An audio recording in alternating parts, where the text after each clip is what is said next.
Práve sme skončili predpremiéru nového zážitkového programu, ktorý pre nás pripravil Wolfy zo Sranda Banda.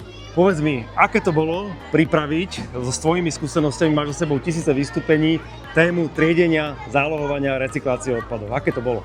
Nebolo to ľahké, ale som rád, že spoločnosť Naturpak je garantom toho programu, že mi s tým pomohli.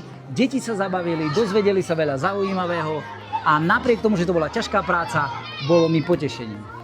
Klobúk dole, neskutočné reakcie detí, tešíme sa na turné v budúcom roku a dôležitá vec, súčasťou toho programu je náš maskot Samo, medvedík čistotný Samo, ktorý si to tiež veľmi užíval a my sa tešíme, že môžeme spoločnú misiu zážitku a vzdelávania šíriť ďalej po našich partnerských samosprávach.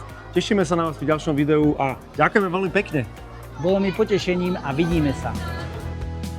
Recyklácia odpadu má zmysel. Ďakujeme, že ho triedite.